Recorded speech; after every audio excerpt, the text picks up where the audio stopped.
तुमचं असणं आमच्यासाठी सर्वस्व होतं. ते आमच्या आयुष्यातील सुंदर पर्व होतं. आता सर्व काही असण्याची जाणीव आहे, पण तुम्ही आमच्यात नाही हीच मोठी उणीव आहे.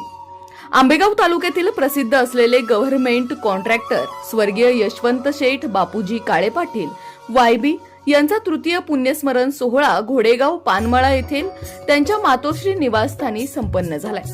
यावेळी विविध संतांचे मार्मिक दाखले देत सुंदर असे हरिकीर्तन करत हरिभक्तपरायण जयेश महाराज भाग्यवंत आंबे मलंगड यांनी स्वर्गीय यशवंत शेठ बापूजी काळे पाटील यांच्या आठवणीला उजाळा देत आपल्या रसाळ वाणीतून त्यांचा जीवनपट उलगडला.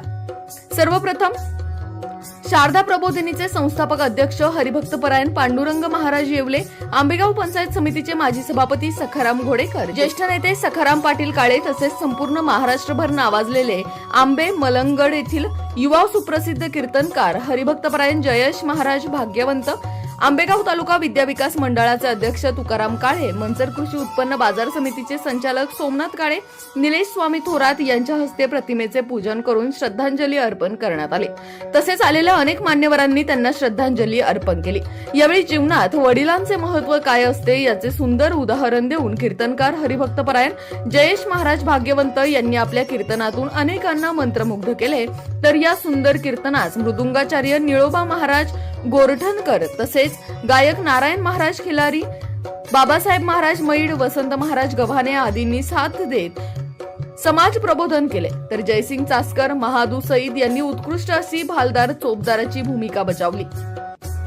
या प्रसंगी आंबेगाव तालुका दिंडी समाज यांनी देखील कीर्तनाला सुंदर अशी साथ दिली. स्वर्गीय यशवंत शेठ काळे पाटील यांचे चिरंजीव बाळासाहेब यशवंत काळे व त्यांचे चुलते जयसिंग बापूजी काळे यांचे नातू प्रज्वल काळे व मेहुणे गजानन नामदेव चव्हाण, समस्त काळे पाटील परिवार व आप्तेष्ट यांच्या विनंतीला मान देऊन घोडेगाव तालुका, आंबेगाव, पंचक्रोशीतील नागरिक तसेच महिला वर्ग मोठ्या संख्येने उपस्थित राहिले. हरिकीर्तन पार पडल्यानंतर आलेल्या सर्व मान्यवरांनी स्नेहभोजनाचा लाभ घेतला. यावेळी बाळासाहेब यशवंत काळे पाटील यांची मोठी बहीण मंगल कैलास भोर, लहान बहीण संगीता नंदू रोकडे, मेहुणे कैलास दिगंबर भोर, मेहुणे नंदू किसन रोकडे यांच्या विशेष नियोजनाने तृतीय पुण्यस्मरण कार्यक्रम संपन्न झाला. कार्यक्रमाचे सूत्रसंचालन प्रसिद्ध निवेदक सतीश जाधव यांनी पाहिले, तर शेवटी आभार घोडेगावचे उपसरपंच सोमनाथ काळे यांनी मानले.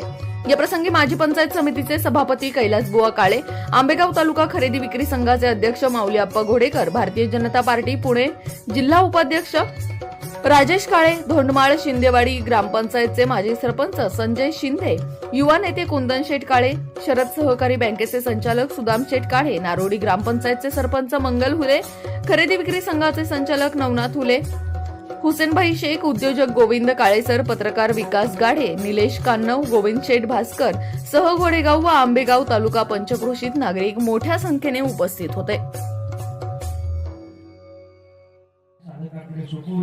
निमित्ताने या ठिकाणी उपस्थित आहे. आपण ज्यांच्या पुण्यस्मरणाच्या निमित्ताने या ठिकाणी उपस्थित झालेलो ते आपल्या समस्त परिसरातील एक अत्यंत प्रसिद्ध आणि यशस्वी उद्योजक होऊन गेले. अगदी कमी साधनांच्या पासून त्यांनी आरंभ केला आणि एक उत्तुंग भरारी त्यांनी त्यांच्या या कन्स्ट्रक्शनच्या उद्योगामध्ये स्थापन केलं. स्वतःची एक स्वतंत्र जागा त्यांनी निर्माण केली. काही नव्हतं तेव्हा त्यांनी ही सुरुवात केली होती, म्हणजे अगदी शून्यातून त्यांनी सुरुवात केलेली आहे. पण तदनंतर ती प्रगती पथावर झाली आणि ती प्रगती एवढी झाली की त्यांच्याकडे उपस्थित असलेली साधनं अख्ख्या परिसरात कोणाकडे नव्हती. अगदी कुणाला काही लागलं तर त्यांना त्यांच्याकडे यावं लागायचं, त्यांच्याकडून मागावं लागायचं. बरं, त्यांच्याकडून कुणीतरी काहीतरी मागावं आणि त्यांनी त्यांना नाही म्हणावं असा शब्द कधीच त्यांच्या मुखातून आला नाही. या अनुषंगानं अत्यंत दानशूर असलेले हे व्यक्तिमत्व आहे. अर्थात केवळ श्रीमंती, केवळ संपत्ती असूनही भागत नाही. जेथ संपत्ती आणि दया या दोन्ही गोष्टी एकत्र असाव्या लागतात. एक तर संपत्ती ही असावी लागते आणि दुसरं म्हणजे ते संपत्ती दान करण्याची वृत्ती सुद्धा असावी लागते. असं एक दानशूर व्यक्तिमत्व, सुस्वभावी व्यक्तिमत्व, प्रत्येकाच्या बद्दल अंतःकरणामध्ये प्रेम असणारं व्यक्तिमत्व, मधुरभाषी व्यक्तिमत्व निघून जाऊन आज 3 वर्ष पूर्ण होत आहे. त्यांच्या तृतीय पुण्यस्मरणाच्या निमित्तानं त्यांना उत्तम श्रद्धांजली समर्पित व्हावी याकरिता हरिनाम संकीर्तनाचा कार्यक्रम व्हावा या पवित्र उद्देशानं त्यांच्या या समस्त काळे कुटुंबाच्या माध्यमातून आयोजित असलेला हा एकदिवसीय पुण्यस्मरणाचा कार्यक्रम आहे आणि तर निमित्ताने ही कीर्तनाची सेवा आहे. विठ्ठल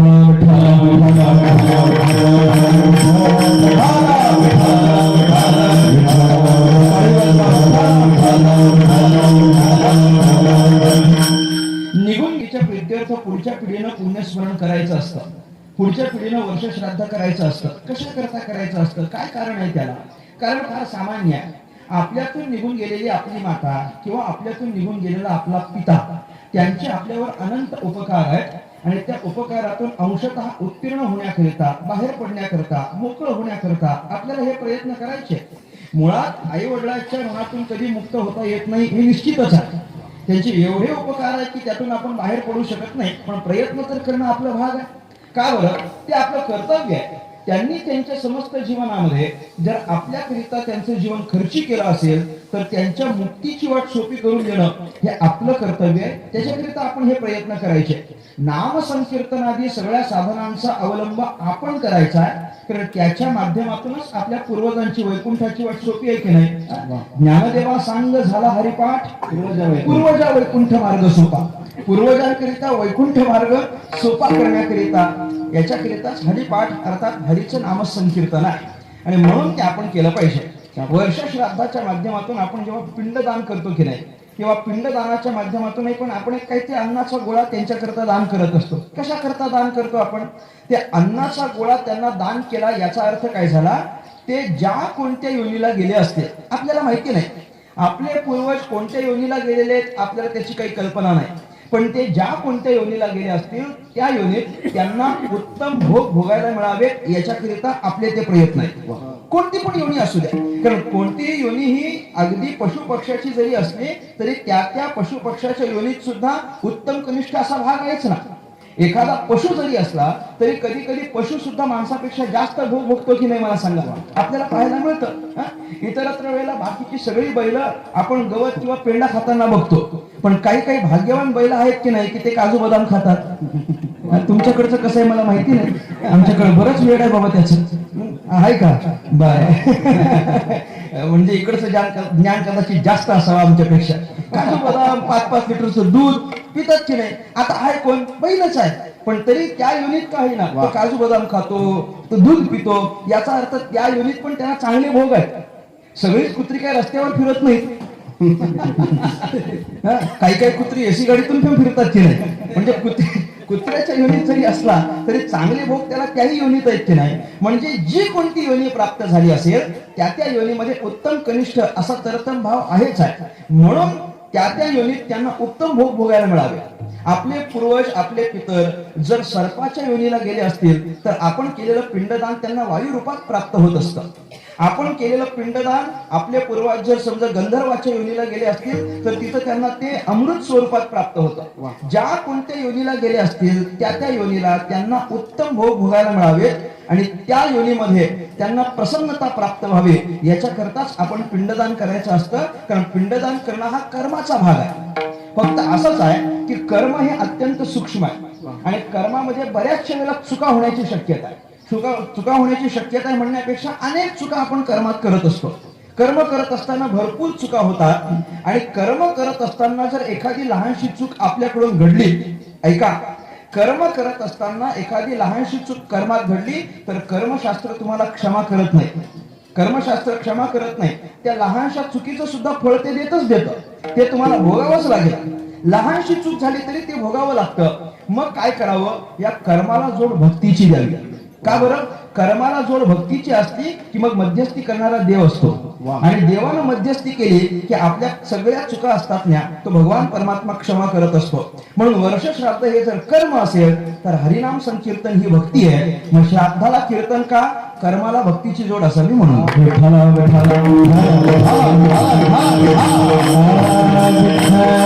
ठिकाणी आयोजित केली होती.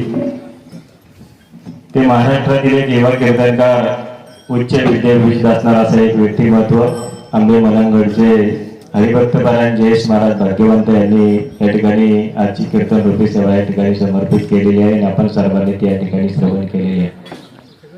महाराज, आपण आमच्या विनंतीला मान देऊन या ठिकाणी उपस्थित झालात.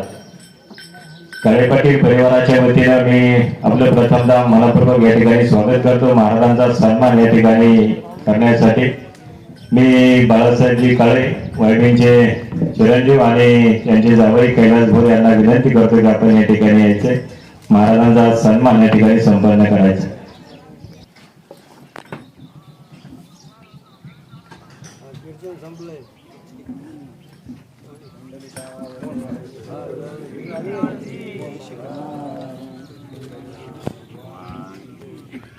त्यांचाही सन्मान या ठिकाणी मी नारोडे गावचे माजी सरपंच आणि खरेदी विक्री संघाचे संचालक नवनाथचे ढोळे यांना विनंती करतो की आपण हरिभक्त नळबा महाराज गोरठणकर यांचा सन्मान या ठिकाणी करायचा.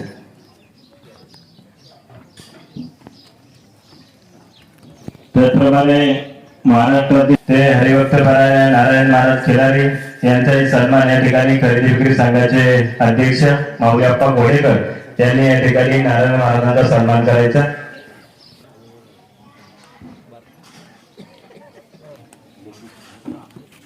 सरपंच जगदीश शेठ अभंग भक्तपरायण बाबा महाराज नाईक यांचाही सन्मान या ठिकाणी सरपंच जगदीश शेठ अभंग त्यांनी या ठिकाणी करायचे. अवसरीचे सरपंच यांना विनंती करतो की आपण या ठिकाणी त्या कीर्तनासाठी जे टाळकरी मंडळीचे भजनी मंडळ आपल्याला विनयकरी बाबा सन्मान या ठिकाणी ज्ञानदेव वारकरी संस्थेचे अध्यक्ष संजय महाराज शिंदे यांनी करायचे. माझे शांतारामजी